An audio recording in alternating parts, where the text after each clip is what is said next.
ট্রাম্পের শপথ গ্রহণের পর বিশ্বজুড়ে আলোচনার কেন্দ্রবিন্দুতে একটি বিশেষ ঘটনা।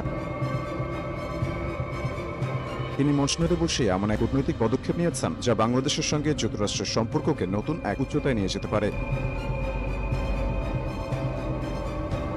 শুধু তাই নয়, একেই বলা যায় এই পদক্ষেপের মাধ্যমে তিনি সত্যিকার অর্থে বন্ধু মোদীকে কিছুটা ভুলে বাংলাদেশের দিকে হাত বাড়িয়েছেন। কি বিশ্বাস হচ্ছে না? তবে সত্যিই এমন কিছু ঘটেছে। ট্রাম্প কি সত্যিই মোদীকে ভুলে গেলেন? বেশ কিছু মহল বলছে ট্রাম্প এবার মোদীকে একটু পেছনে ফেলে বাংলাদেশকে নিজের পাশের শক্তি হিসেবে দাঁড় করাতে চান। আর এই মুহূর্তে বাংলাদেশের সবচেয়ে বড় পরিচিত মুখ নোবেল বিজয়ী ডক্টর মোহাম্মদ ইউনূসকেও তিনি এক বিশেষ জায়গায় রাখতে চান, সে বিষয়েও গুঞ্জন রয়েছে। বাংলাদেশের প্রধান উপদেষ্টা ডক্টর ইউনূসের প্রভাব এই চুক্তি তৈরির পেছনে এক ধরনের মেরুদণ্ডের মতো কাজ করছে, এমন কথাও শোনা যাচ্ছে। নতুন বছরের শুরুতেই এক গুরুত্বপূর্ণ কূটনৈতিক সাফল্য অর্জন করল বাংলাদেশ। মার্কিন প্রেসিডেন্ট ডোনাল্ড ট্রাম্পের শপথ নেয়ার পর দেশটি বাংলাদেশকে কাছে টানতে এক বিশাল চুক্তি সম্পন্ন করেছে। এ চুক্তির মাধ্যমে যুক্তরাষ্ট্র বাংলাদেশের কাছে তরলীকৃত প্রাকৃতিক গ্যাস এলএনজি সরবরাহ করবে, যা বাংলাদেশের জ্বালানি চাহিদা মেটাতে গুরুত্বপূর্ণ ভূমিকা রাখবে। তবে এই চুক্তি শুধু একটি গ্যাস সরবরাহ চুক্তি নয়, এটি দুই দেশের সম্পর্কের নতুন অধ্যায়ের সূচনা। বিশেষ করে ট্রাম্প প্রশাসনের নতুন পররাষ্ট্রনীতি এবং বাংলাদেশের দীর্ঘমেয়াদী জ্বালানি নিরাপত্তা পরিকল্পনার জন্য এটি অত্যন্ত তাৎপর্যপূর্ণ। 24 জানুয়ারি যুক্তরাষ্ট্রের আর্জেন্ট এলএনজি কোম্পানি ঘোষণা করেছে তারা বাংলাদেশে প্রতি বছর 50 লাখ টন এলএনজি সরবরাহ করবে। এটি একটি বাধ্যবাধকতাহীন চুক্তি, যার আওতায় যদি লুজিয়ানার পোর্ট ফরচুনে আর্জেন্ট এলএনজি প্রকল্পটি সম্পন্ন হয়,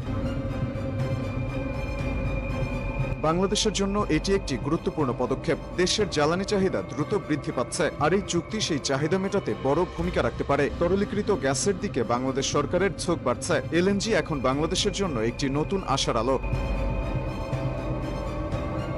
ট্রাম্প প্রশাসনের নতুন জ্বালানি বান্ধব নীতির পাশাপাশি এটি দুই দেশের মধ্যে কৌশলগত সম্পর্ককে আরও শক্তিশালী করবে বলে ধারণা করা হচ্ছে।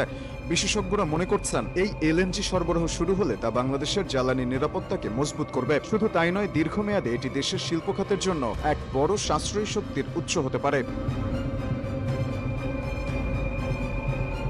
আরেকটি দৃষ্টিনন্দন বিষয় হলো এই চুক্তির মাধ্যমে বাংলাদেশের আন্তর্জাতিক অবস্থান আরও শক্তিশালী হবে। যুক্তরাষ্ট্রের সাথে জ্বালানি চুক্তি বাংলাদেশকে নতুন একটি কৌশলগত মিত্র হিসেবে তুলে ধরবে, যা ভবিষ্যতে আরো বড় আন্তর্জাতিক চুক্তির দিকে নিয়ে যেতে পারে। অর্থনৈতিকভাবে শক্তিশালী দেশগুলোর সাথে জ্বালানি সরবরাহের চুক্তি করার মাধ্যমে বাংলাদেশ তার শক্তি সংক্রান্ত নিজস্ব অবস্থানকে নতুনভাবে প্রতিষ্ঠিত করতে পারবে। এই চুক্তির ফলে বাংলাদেশের শিল্প খাত, বিদ্যুৎ খাত এবং পরবর্তী সময়ে সারা দেশের অর্থনৈতিক উন্নয়নে গুরুত্বপূর্ণ ভূমিকা রাখবে। যুক্তরাষ্ট্রের সঙ্গে জ্বালানি চুক্তির এই পদক্ষেপ বাংলাদেশকে আন্তর্জাতিক পরিসরে আরও শক্তিশালী করবে এবং তার সঙ্গে সঙ্গে দেশের উন্নয়ন ও বৈশ্বিক অর্থনৈতিক পরিস্থিতিতে নতুন একটি দিগন্তের সূচনা করবে।